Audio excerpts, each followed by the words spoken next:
اور پھر شوہر کو بیوی کے ساتھ حسن اخلاق اور نرمی اور شفقت کا حکم دیا گیا ہے، اسی طرح بیوی کو شوہر کی اطاعت اور فرما برداری کا حکم دیا گیا ہے۔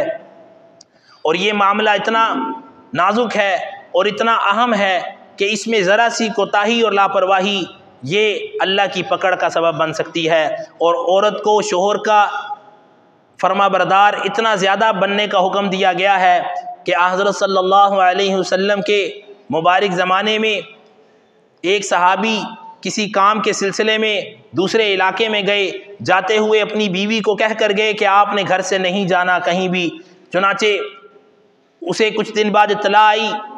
کہ آپ کے والد کی بہت طبیعت خراب ہے، ان سے ملاقات کر لیجئے۔ انہوں نے حضرت صلی اللہ علیہ وسلم کو گھر سے پیغام بھیجا کہ میرے شوہر جاتے ہوئے گھر سے نکلنے سے منع کر کے گئے تھے، مجھے اطلاع ملی ہے کہ میرے والد کی طبیعت بہت خراب ہے، اور والد کا گھر بالکل ساتھ ہی تھا، کوئی زیادہ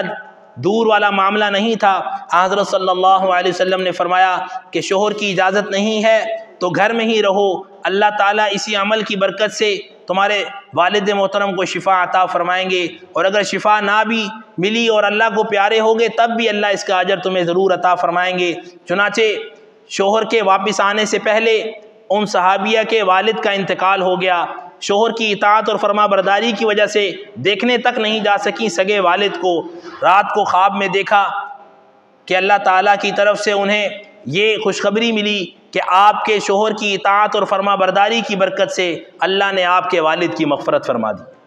کتنا بڑا عمل ہے، اس لیے خاص طور پر مستورات کو یہ ضرور بتائیے، جب یہ بات کی جائے تو سب سے پہلے یہ جواب آتا ہے کیا شوہروں کو کوئی حقوق نہیں اللہ نے بتائے، یا شوہروں کے لیے کوئی حقوق اور کوئی بھی قواعد اور ضوابط اور اصول نہیں ہیں؟ ضرور ہیں، لیکن زیادہ تر کوتاہی وہ عورتوں کی طرف سے ہوتی ہے، اس لیے یہ معاملہ بہت زیادہ خطرناک ہے۔ حدیث مبارکہ میں آتا ہے حضرت صلی اللہ علیہ وسلم جب معراج پر تشریف لے کر گئے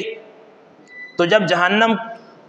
کی سیر کروائی گئی تو کیا دیکھتے ہیں کہ عورتوں کی تعداد زیادہ ہے۔ پوچھا گیا کہ عورتیں کیوں ہیں یہاں پر؟ فرمایا اپنے شوہروں کی نافرمانی اور ناقدری کی وجہ سے، کہ ساری زندگی ان کے ساتھ اچھائی کی جائے اور اگر کہیں زندگی میں کوئی کمی پیشی ہو جائے تو کہتی ہیں میں نے تجھ سے کبھی کوئی خیر دیکھی ہی نہیں۔ اس لیے اس ناشکری اور ناقدری کی وجہ سے عورتیں کثیر تعداد میں جہنم میں جائیں گی۔ اللہ تعالی ہماری مستورات کو اللہ تعالیٰ کی اطاعت اور فرما برداری کو مد نظر رکھتے ہوئے اللہ کی رضا اور چاہت کے لیے اپنے شوہروں کی اطاعت اور فرما برداری کرنے کی توفیق، فکر اور سعادت عطا فرمائے۔ اس لیے کہ اگر شوہر ناراض ہو تو عورت پر